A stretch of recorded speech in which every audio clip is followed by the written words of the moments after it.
పొంగులేటి శ్రీనివాసరెడ్డి ఎన్నికల ముందే కాంగ్రెస్లో చేరారు, గెలిచారు, మంత్రి కూడా అయ్యారు. కీలక శాఖలు దక్కాయి. అంతవరకు బాగానే ఉంది. కానీ గత కొన్ని నెలలుగా ఆయన చేస్తున్న పలు కామెంట్స్ మిస్ఫైర్ అవుతున్నాయి. గత ఏడాదిన్నర కాలంలో మంత్రి పొంగులేటి చేసిన కామెంట్స్ చాలా వరకు మిస్ఫైర్ అయ్యాయనే చెప్పాలి. కొద్ది నెలల క్రితం ప్రభుత్వం తరపున అధికారికంగా సీఎంలో పర్యటించిన మంత్రి పొంగులేటి శ్రీనివాసరెడ్డి అక్కడే మీడియాతో మాట్లాడుతూ తాము హైదరాబాద్లో దిగే లోపల బిగ్ బాంబులు పేలనున్నాయని ప్రకటించారు. సీన్ కట్ చేస్తే ఆయన చెప్పినట్లు ఇప్పటివరకు ఒక్కటంటే ఒక్క బాంబు కూడా పేలలేదు.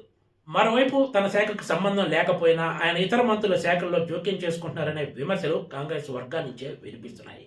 అనధికారికంగా ప్రభుత్వంలో తానే నెంబర్ 2 అని చెప్పుకునే ప్రయత్నంలోనే ఆయన ఈ దూకుడు వ్యవహారం చూపిస్తున్నారనే కొంతమంది మంత్రులు కూడా వ్యాఖ్యానిస్తున్నారు. ముఖ్యమంత్రి రేవంత్ రెడ్డితో ఉన్న సాన్నిధ్యం కారణంగానే ఆయన ఈ తరహా ప్రకటనలు చేస్తున్నారనే విమర్శలు లేకపోలేదు.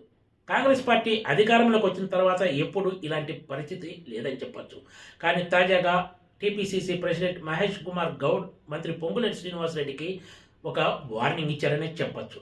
ఇదే ఇప్పుడు కాంగ్రెస్ పార్టీలో హాట్ టాపిక్గా మారింది. రేవంత్ రెడ్డి మంత్రివర్గంలో పీసీసీ అధ్యక్షుడి నుంచి వార్నింగ్ అందుకున్న తొలి మంత్రి అంటే పొంగులేటి శ్రీనివాసరెడ్డినే చెప్పాలి.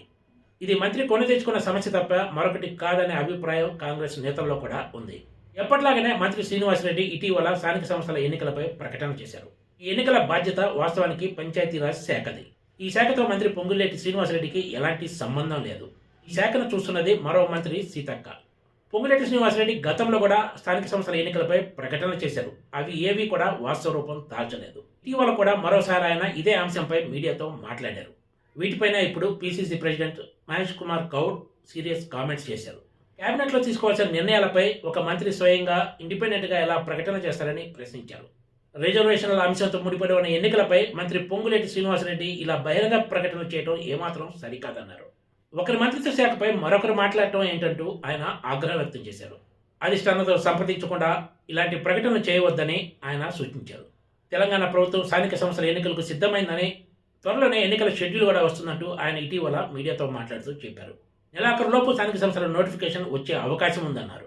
తొలుత ఎంపీటీసీ, జెడ్పీటీసీ ఎన్నికలు, తర్వాత సర్పంచ్, మున్సిపల్ ఎన్నికలు ఉంటాయని ఆయన చెప్పుకొచ్చారు. అయితే అధిష్టానంతో సంప్రదించకుండా మంత్రి పొంగులేటి శ్రీనివాసరెడ్డి స్థానిక సంస్థల ఎన్నికలపై ప్రకటన చేయటాన్నే ఇప్పుడు పీసీసీ ప్రెసిడెంట్ మహేష్ కుమార్ గౌడ్ తప్పుపడుతూ మంత్రి పొంగులేటిపై ఆగ్రహం వ్యక్తం చేశారు. మరి రాబోయే రోజుల్లో ఆయన పొంగులేటి శ్రీనివాసరెడ్డి తన వైఖరి మార్చుకుంటారా లేక ఎప్పట్లాగానే వ్యవహరిస్తారా అన్నది వేచి చూడాల్సిందే. Please subscribe TGTV.